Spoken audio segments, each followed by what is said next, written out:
G'day guys, welcome back to my channel. My name is Wildkard. Thank you for watching the Wildkard Rugby Show. Like, comment, subscribe. And yes, you are here today because it is Christmas next week. And happy Christmas, happy Hanukkah, happy Festivus, whatever you celebrate out there. I wish you all the best for your holidays. And for me, and many thanks in advance for all the well wishes. That's going to be in the comments section. But hey, you know me. You know me. I do not celebrate Christmas. I do not celebrate birthdays. I only celebrate the Bledisloe Cup Day, okay? And last year, it was horrendous. But hey, there's always next year to look forward to. And I look forward to a big year next year for the Wallabies with the Lions tour in the horizon. And yeah, Drew Mitchell predicted that one of the Australian teams are going to win Super Rugby next year because, the Rebels went under.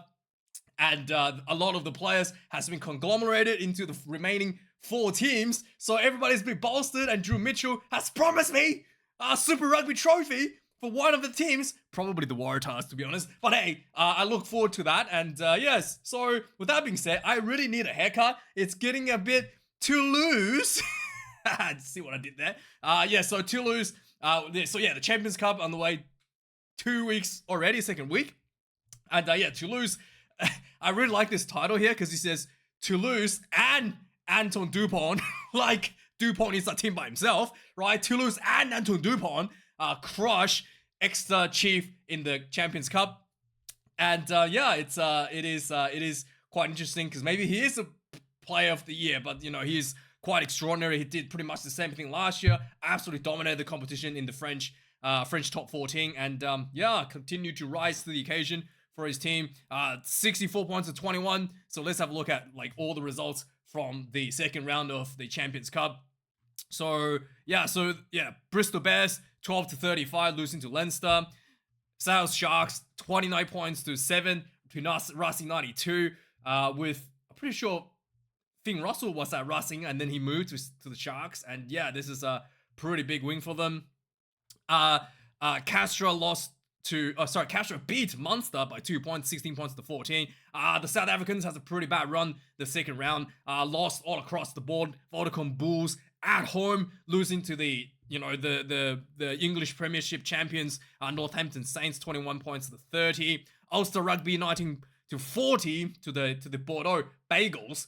And then Leinster 15 points to 7 to Clermont. That's the Tigers. The old mate Czechs, Michael Checker, has taken the team 56-point dominance over the Sharks. Keep in mind, the Sharks is one of the most stacked teams in the world with Eben Etzebeth and Sia Khaleesi. A lot of the, pretty much like half the, Ox Inche, a lot of the big Marcus Zulema Pingpi, a lot of big Springbok names are at the Sharks. And so this is a bit of a question mark for a lot of the South Africans to think about it's not the talent that's lacking. It's something to do with, I think is Plumtree coaching at the Sharks. It's probably to do with the coaching at this point. La Rochelle over Bristol Bears, 35 points to 7. Harlequins flogged the Stormers, 53 points to 16. Again, Stormers stacked with the Springbok talents. Benetton Rugby 1 point edged over Bath. That's quite a nice result for the Italians. Stade de France, 17 points to 28 to Saracens. Toulon, my hair's too long, 30 points to 29 over the Glasgow Warriors, who was the winner of the URC last year. Really well done there. And then finally, Toulouse over Exeter Chiefs, 64 points to 21. Huge results for some of these teams. And a lot of South Africans came out of this with a lot of disappointments. There were some talks about whether or not they should be part of the championship. And, the European Championship, right? Not South African in the name. And, Delalio has come out and once again saying that the involvement of the South African teams have taken a lot of the magic, a lot of that spice out of the game. And it is one of the things where it's not the talent issue. They definitely have the talent, just the team is just not clicking to the same level that you probably would expect for a European champions quality performance. The Jake White expressed a lot of frustration with his team's performance for the Bulls. There was a lot of silly mistakes, lineouts like blocking their own lifters and stuff, and not able to close out some of the tries. And he was further infuriated by the the 20-minute water breaks due to the hot weather in South Africa, which he perceived as a home ground advantage for the South Africans, and he felt that was taken out of the team a little bit every 20 minutes when he was taking a break. And he felt like, he made a joke that should they be taking hot chocolate breaks during winter when they're playing in Europe, as a way to kind of like stabilize the situation. But you could potentially, it is quite important because the momentum for a team is a thing that kind of carries on, and it's really important when you have the ascendancy to capitalize on that. And if you have a 20-minute water break, every 20 minutes is a water break in the middle of your ascendancy, it is not a good thing to happen to a team that is on the ascendancy side. You're essentially giving the opposition the time to breathe and have a look at what's going on and have a chat for free and taking the pressure off. So Jake White is definitely onto a little bit of a thing there. And again, the hot weather is really not that much of an issue. I mean, it is a sport, right? You can't just get too soft on the players, and I think water breaks, it's just a bit of a joke, to be honest. I agree with Jake Ball there. Yeah, so there's a lot of talks about South Africans not performing, and despite the stacked names and talents that was from the Springboks team, and it is what it is. The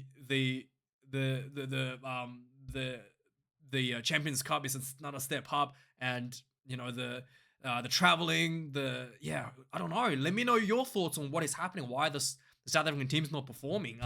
Obviously, Rassie Erasmus is a genius, right? He's able to take anyone into a world-class player, but then the clubs are not able to replicate any of those success, any of those players' talent into incorporate that into their own team, and that's a bit of an issue. So yeah, let me know your thoughts. It's Kitsy. Stephen Kitshoff has revealed that he obviously had he's been out of the Springboks for a while for a neck surgery. He has actually revealed to us this week that he almost died. Yeah, he was in a scrum in the Currie Cup and he felt his neck pop, and essentially his vertebrae, according to the doctor, was just a couple of millimeters away from what do you call it? Brain canal. So he could have died if that vertebra had cut off the connection between the brain and the rest of his body. It would have been really, really, really bad. And it was just a couple millimeters away. Should that have moved a bit more, he might have died. So despite the surgery, I felt like that could be a warning for Stephen Kitshoff to retire at this point. He's 32 years old. It's the end of his career, and scrummaging is not something that you can just joke around and risk an ongoing neck injury for that, especially if you almost died. There has to be there could be some like weakness between the muscle there that could lead to further issues. So I think, this might be a time to call it a day, Mr. Kitshoff, unfortunately for you. But let me know your thoughts on that one as well. So moving on now, so Stuart Lancaster has been reported by Andy Gould. Good. What's the name? Good. Andy Gould, and he's basically saying that old mate Stuart Lancaster wants to leave Rugby 92. We know that the owner of Rugby 92 is a bit of mouthy, can't say the word in YouTube. So he basically, this is the owner is a guy that a few years ago criticized Julian Savea for wanting a DNA test, and not the player that they wanted out of the Rugby World Cup 2015 winner. And then he also was the guy last year called Siya Kolisi fat and unfit, right? Let me just quote him properly, yeah. He called Siya Kolisi fat and unfit, and leading for Siya Kolisi to leave and go back to South Africa, that sort of thing. Just disrespectful, and probably getting a little bit too nosy on some of the issues in the team. And there was an issue where apparently Lancaster was starting his own son at the fly half, which leads to a lot of dismay to this guy Jack Lorenzetti.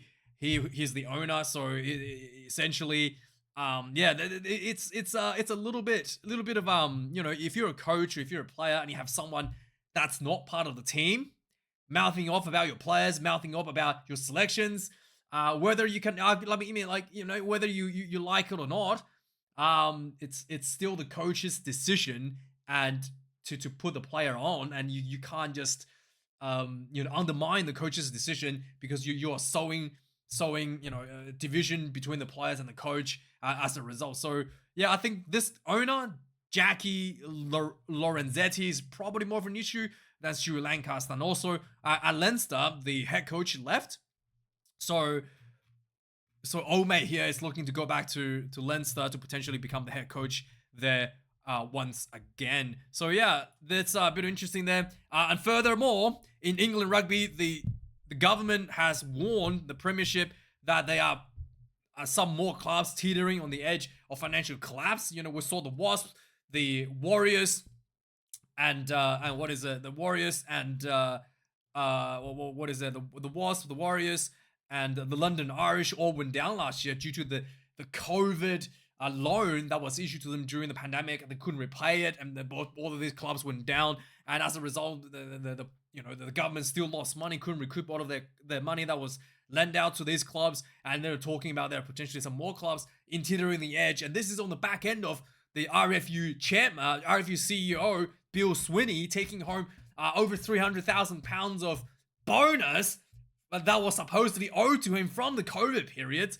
So yeah, there's a lot of public outrage on what is happening, a lot of concern on the English Premiership to the lack of proper governance from the CEO Bill Sweeney. And yeah, the government came out and say, hey, RFU, we've already lost millions of pounds bailing out your clubs, and and we've lost millions of pounds.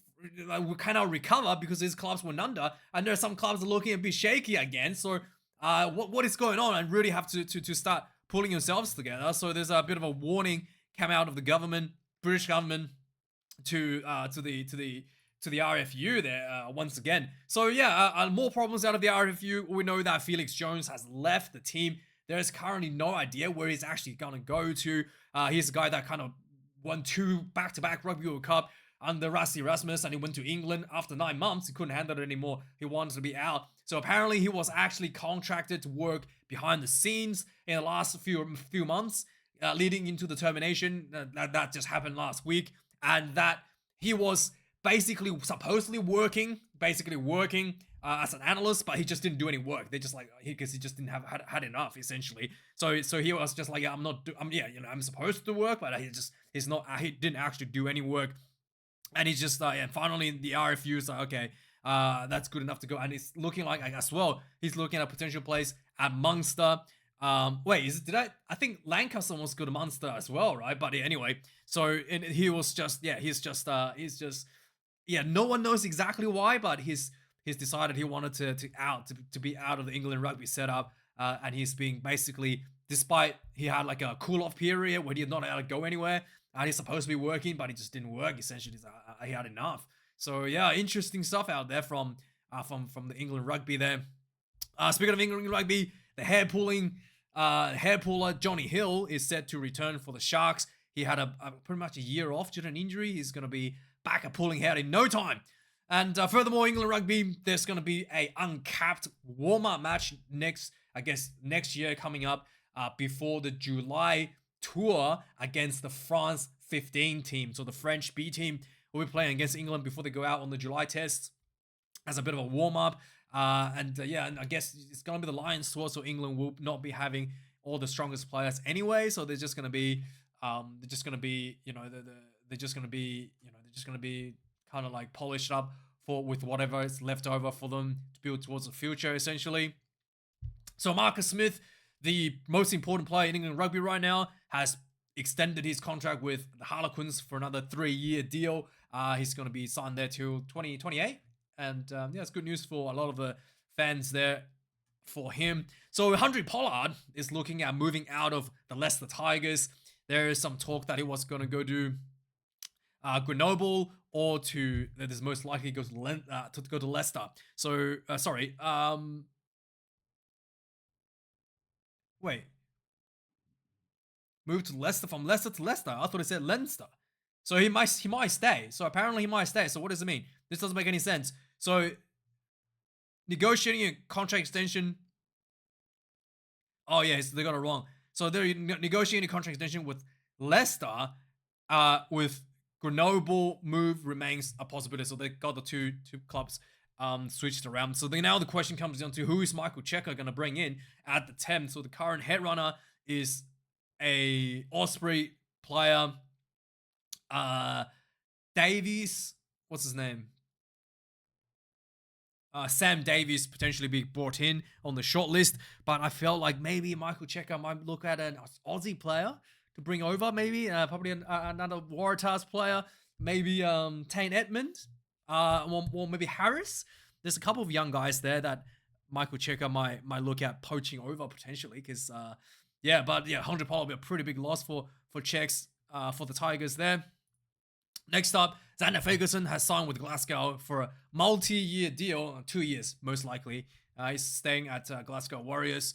And next up, we've got Ollie Chisholm, also signed with the Tigers for the English Premiership.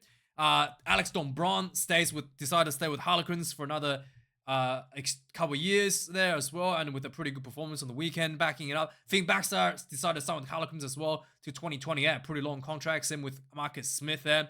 And then we got James Ryan moved to Ireland, re-signed with Leinster to 27-28. This is just before the Rugby World Cup, I believe. So he's potentially got another negotiation before the World Cup. Bangdi Aki has decided to stay at Connacht for another year contract extension. He's approaching the end of his career. The big boy, the big man, Andrew Porter has decided to stay with Ireland as well just before the Rugby World Cup 2027 in July. So he's potentially going to have to look for another extension if he wants to play at the World Cup there. Andrew Porter. And then we've got Ty Furlong also decided to stay to 26-27, same as Andrew Porter. So they have 3 players on the edge of basically not able to make the Rugby World Cup due to the contract. So we'll see how they go. They're probably going to get an extension up to the Rugby World Cup. I guess Ireland Rugby is considering potentially, rotating some of these players out before the World Cup if possible, and not having to lock them in for longer than that's required. So Wallace Atiti has given the Player of the Year award from New Zealand. He was actually really good, especially as a youngster. He's putting the veterans like Adi Savea on notice, so to speak. So the RFU Championship, I think this is a B grade or something. There was a referee that got knocked out from a ball kick to his head, and the match was called off after 15 minutes.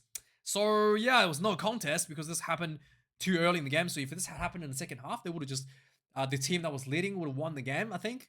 But because of the fact that there was only 15 minutes being played, this was just called off. And it's surely they couldn't just get a referee or someone else. Surely they haven't got a backup. It's a little bit, again, just RFU doing really poorly in this sort of stuff. Like you don't have a backup referee for a game like this. It's a bit bizarre.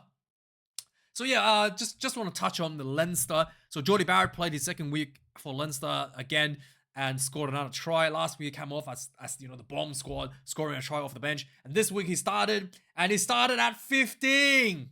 Oh boy. Yeah, I've always maintained that Jordie Barrett is by far probably one of the best 15 in the world before he moved to centre. And I never felt like he was quite the same level as centre as he was as a fullback in terms of, comparing to, some of the big name centres from South Africa like Damien de Linda or Jesse Kriel, or even some of the Irish ones, Gary Ringrose or Bangdi Aki. I just never felt like Jordie Barrett was quite to that level at centre. And I always felt that he's just like the big boo that he had always made him a better fullback than him at centre. And the move to Ireland, I thought he was going to get, even Robbie Henshaw here will be a better centre than Jordie Barrett. And moving to Ireland here, I was wondering if he's going to get a spot at centre because he's like expressed publicly to be playing centre instead of playing fullback, which is why he was moved to centre under Ian Forster. So I was wondering if he was actually going to get a spot at centre at Leinster. It turns out no, he wasn't. He's been moved to the fullback position. A position I think he's probably a little bit reluctant to play. He's not really keen to play fullback. Let's just put it that way. So I guess for the right amount of money, you can do whatever you want. But I mean, there was quite a lot of work around to get Jordie Barrett to climatize into the inside centre position at the international test level under Ian Foster, and all of that. It's kind of just like Leinster's just going, no, we ain't taking any of that. You're going to fullback, son, and he's now back in fullback. So yeah, let me know your thoughts on that. And finally, bit of sad story. Tom Voice, he's a former England player. I'm not too familiar with him, but he's apparently uh lost his life driving through a flooded road. Got washed away. So yeah, was not an ideal day for England, and thoughts and prayers out goes to him and his families. So yeah. Anyway, guys, that's the news for this week. Thanks for watching. I may not do a video next week because it's Christmas, but we'll see. Maybe a late video next week. We'll see how that goes. But yeah, thanks for watching. Like, comment, subscribe, and I'll see you guys next time. Cheers.